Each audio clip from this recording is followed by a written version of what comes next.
ipakilala natin sa Panginoon. Sino ba ang nakatanggap ng buong puso sa Panginoon? Kung hindi mo mapapakinggan ang salita o mababasa, kasi matatas ka sa heart to heart, to heart to heart. Yun ay yung ano. Kaya ngayon, ituloy ko yung panaginip na hindi na-explain. Ngayon, dahil nakasulat yung sa akin, iaano ko ibibigay ko yung verse. Dahil na hindi ko na ibigay, kaya kung gusto nyo, pakilagay na lang sa para mabasa din ninyo. Dahil yung sinabi sa akin, hindi lang mula sa akin, kundi sa Amang nasa langit. Dahil sabi niya, dahil sa nga yung sa Jeremiah nga na binasa ko buo yun, pero hindi natapos dahil atok-lanto. Ngayon, at mayroon akong nabasa doon na natans ako. Ibigay ko yun. Pakilagay na sa yung nabasa ko sa Jeremiah. Sa Jeremiah 17:10. Pwede pakilagay sa screen at babasahin din ninyo dahil hindi lang mula sa akin, natans ako. At 17:10. 17:10. Pwede pakibasa nyo dyan o ano? O ilalagay sa screen. Pwede nyo rin basahin kasi sa Bible ito. Ayan. 17:10.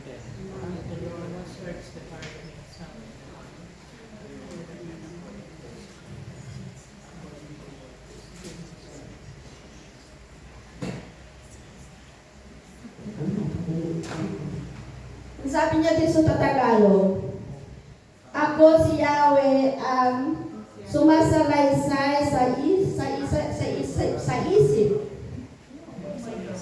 at sumusubok sa puso ng mga tao. Ano, maganda ba to? Okay lang po. Ginagantimpalahan ko ang bawat isa ayon sa kanyang pamumuhay. At nakalimutan ko kasi yung salamat ko nandoon nakalimutan. Kasi pagka maaalapin ko yung mababasa.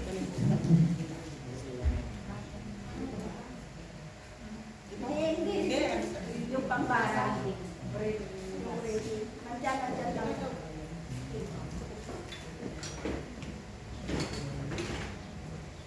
Salamat, hindi ko kasi makita sa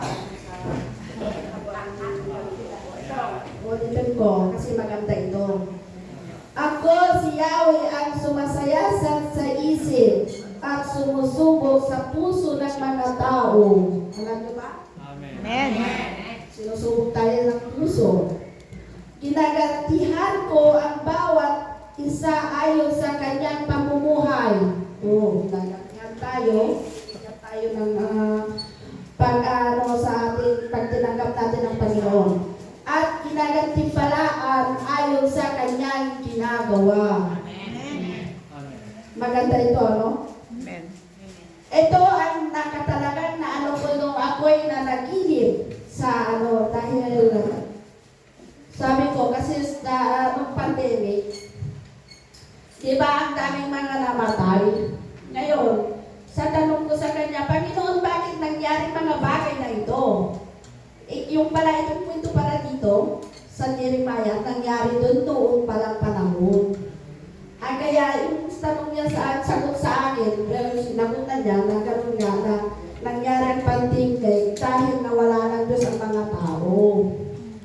Ngayon, itutuloy ko yung verses para yung panaginip na yung may papaliwanag ko ulit. Basahin natin yung sa John 16, 13 hanggang 15. Pwede pakilagay? John 16. John 16, 13. Para maunawaan natin mabuti na ang mga sinasabi ay at ibabasa ko sa Tagalog para ay paliwanag.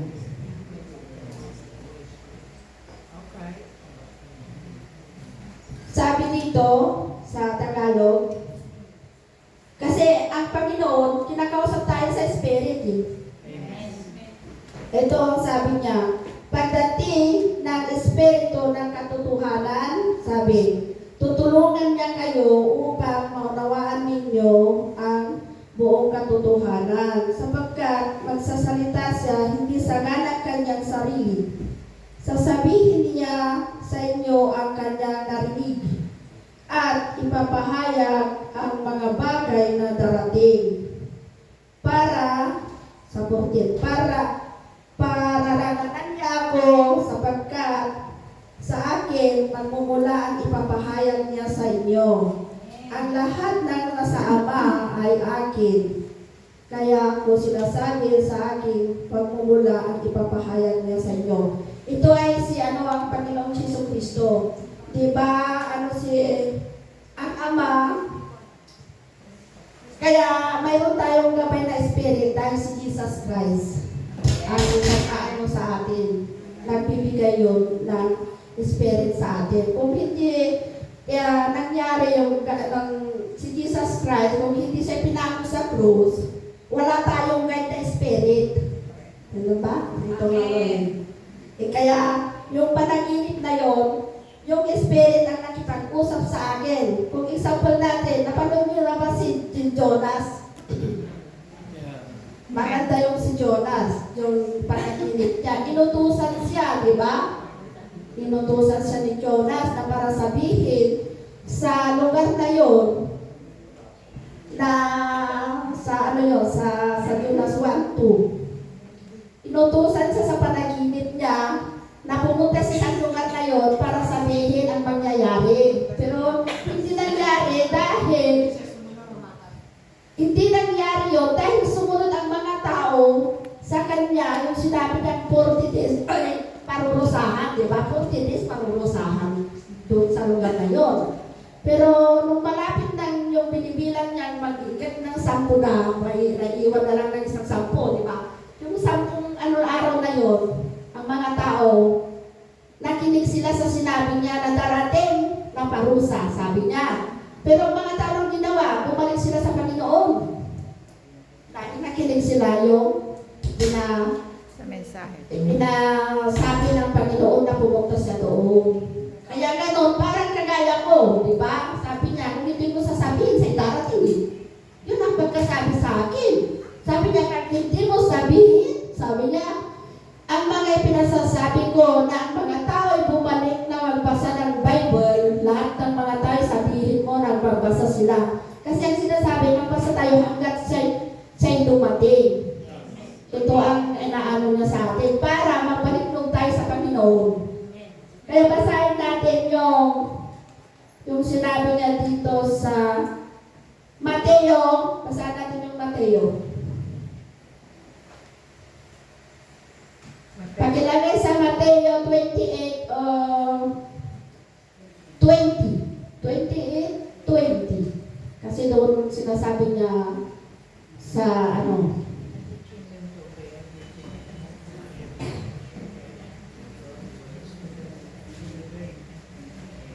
Okay, do. Alright, Tagalog.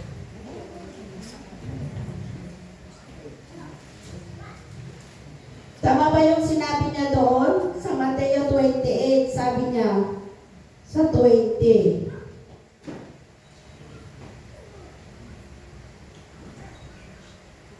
At turuan sumunod sa lahat ng ipinag-utos ko sa inyo.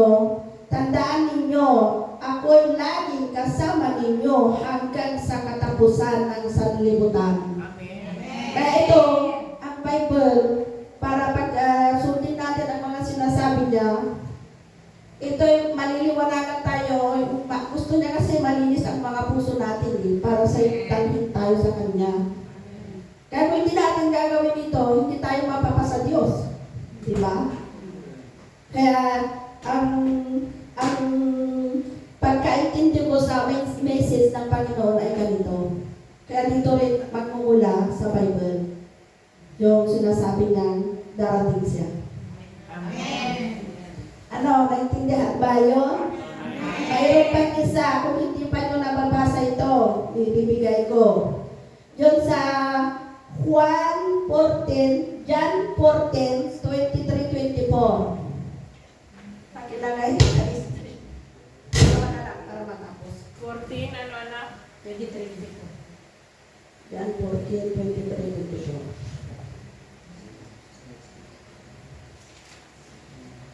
Kaya ito dapat itong gawin natin para tayo mapa sa Panginoon.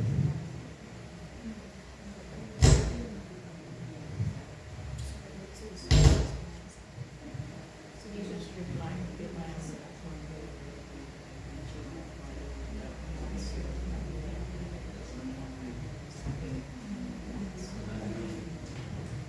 okay, Lola. Kaya sa Tagalog naman, para maintindihan mabuti. Sumagot si Jesus, ang umiibig sa akin ay tumutupad ng aking salita. Iibigin siya ng aking Ama at kami sa Kanya at mananahan sa Kanya. Ang hindi umiibig sa akin ay hindi tumutupad sa aking mga salita.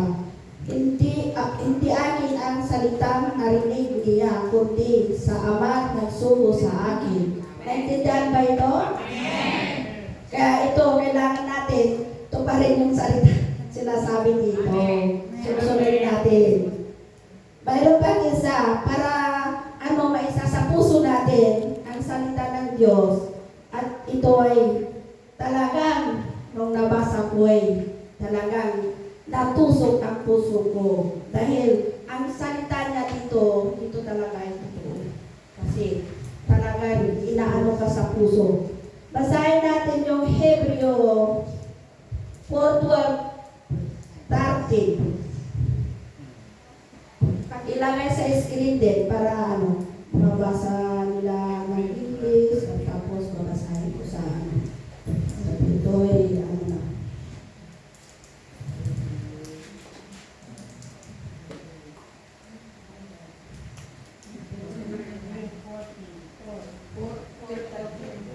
For 12 hanggang 13.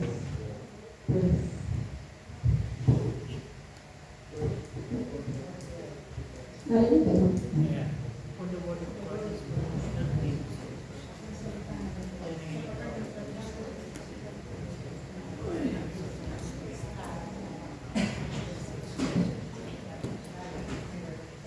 okay, sa Tagalog. Sapagkat ang salita ng Diyos ay buhay at mabisa, higit na matalas kaysa alimang tabak na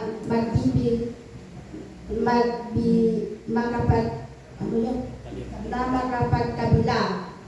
Magkabila.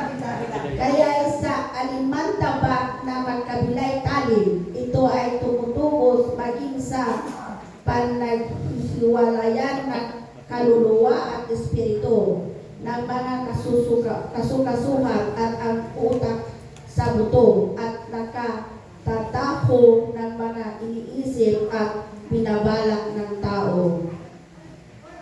Walang makapagtatago sa Diyos, ang lahat ay hayag at lantad sa kanyang paningin at ang kanyang tayo'y malisus at kanya tayo'y magsasauli. Kaya lahat ng gagawin natin, yung alam ng Panginoon ang ginagawa natin. Nakikita niya lahat ng kilos natin. Kaya ito yung salita niya na parang yung tabak na matalas na ang patalim ay magkabila. Kaya kung talagang iaano natin ito, na isa sa puso natin ito, lahat ng ginagawa natin talaga, kung tayo may nagkakasala, ang Panginoon lang ang nakakala. Hindi mo nakikita, hindi nyo nakikita, pero ang Panginoon nakikita niya. Kaya ito, kailangan natin ilagay sa puso natin lahat ng mga magagandang sinasabi ng Panginoon, sapagkat ito ang magkapag-iligtas sa ating kaluluwa. Dahil siya Spirit na nagbibigay gabay sa ating buhay. Kaya ito ang mga salita na pagbigay sa akin ng pagkakaintindihan. Isa pa, yung Isaiah Isaiah 41. Sapagkat ito'y para hindi tayo mawala ng, hindi tayo, yung sinasabi nila, pagkatakot. Kailangan dapat hindi tayo matakot. Isaiah sa mana? 41. Isaiah 41:10.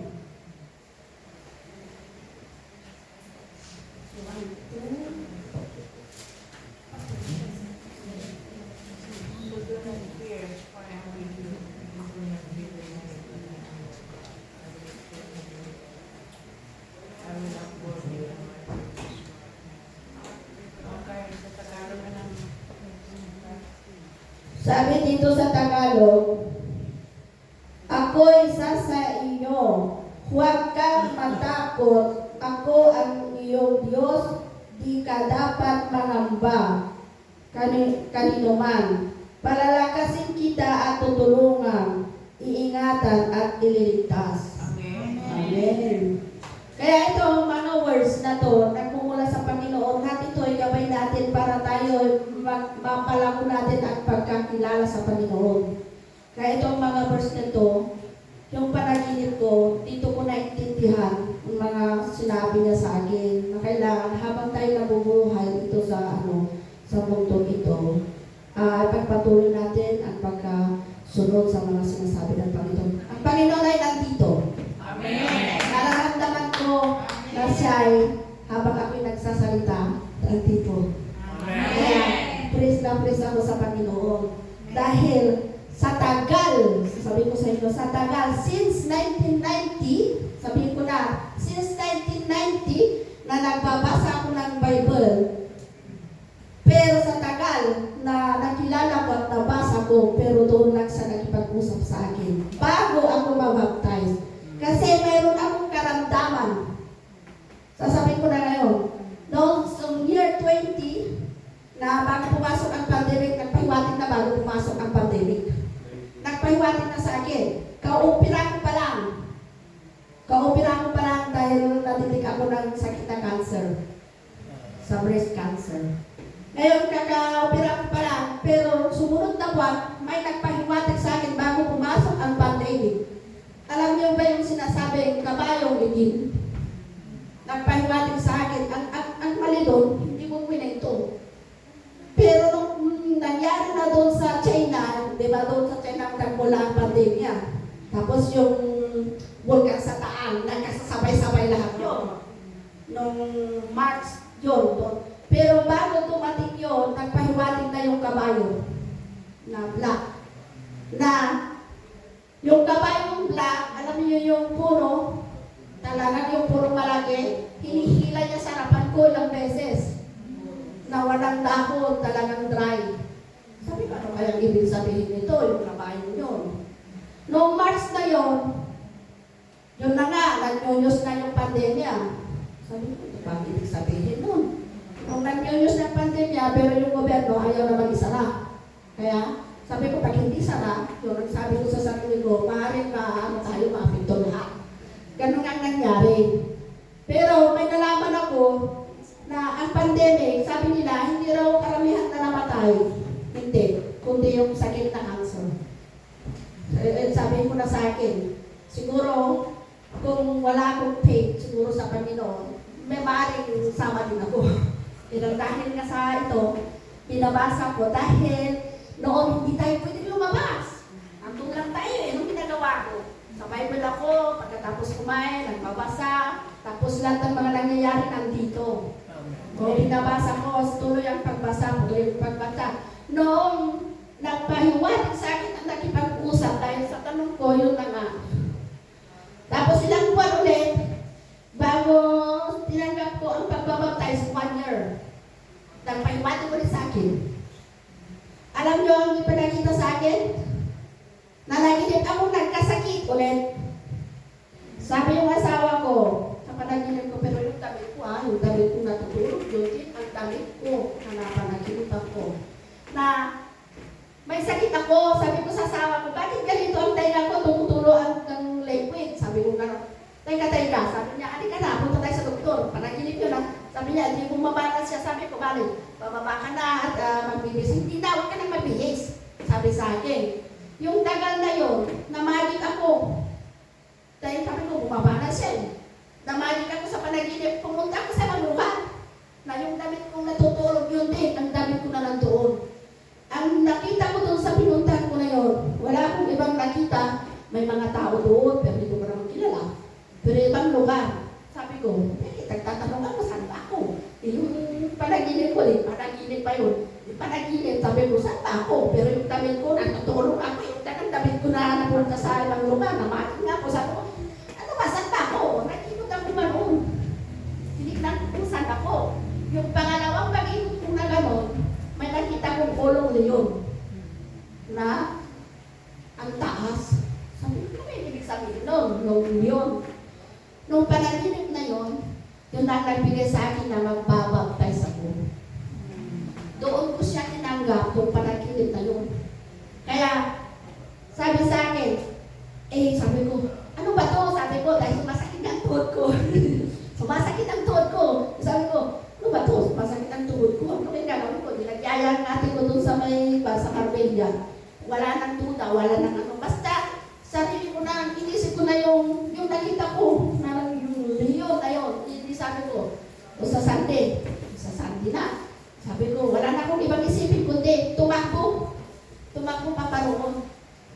Para makinig ang salita ng Diyos. Hindi pinito ko yung kwan ko. Tapos, pinag-uusapan nila, sino ba gusto mag-baptize? Ayun. Sabi ko, walang sasabihin. Subuko ako. Wala na akong sasabihin kundi, okay, magbabaptize na. Yun. Kaya doon ako na-baptize yung leon, ulo ng leon na nakita ko. Siya ang naghila sa akin na para tanggapin ang Panginoon. Diba? Ang Panginoon ay siyang leon siya. Ang taas yung sabi ko, Panginoon, sabi ko, ito na ba? Kaya doon na nga. Kaya bali tatlo kami nagsaway na nag-baptize.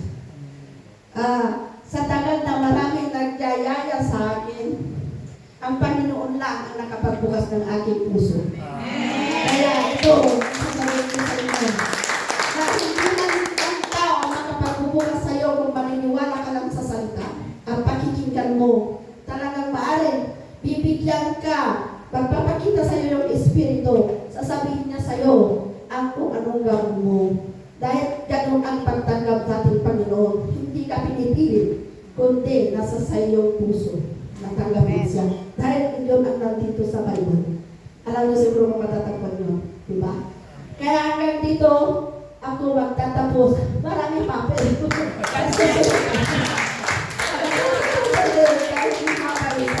Kaya salamat ako sa Panginoon dahil na-operan ako ng 2 beses.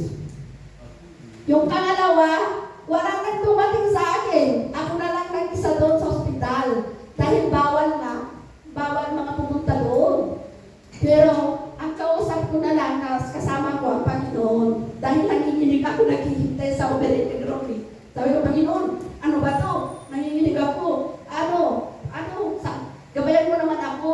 Yung pagkasabi ko noon, na-relax ako sa naginig ako eh. Dahil wala na, hinihintay ko yung kasama ko, hindi na tumating, tapos ng operasyon. Sabi ko, salamat Panginoon. Sabi ko, dahil hindi mo ako pinabayaan. Sabi ko, sa pag-iisip ko, talagang wala akong naramdaman. Talagang lakas na lakas. Sabi ko, Panginoon, sabi ko, salamat. Sabi ko, sapagkat kahit na ako lang mag-isa, pero nandito ka sa tabi ko. Sabi ko, kaya ang Panginoon ang nagbibigay ng lakas sa atin. Maraming tawagan mo na siya. Sapagkat ang Spirit ang magbibigay sa atin ng lakas. Lahat ng Spirit nandito yun sa Bible.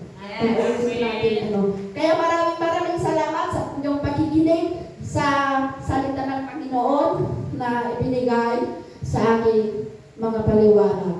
Dahil sa Panginoon na Panginoon.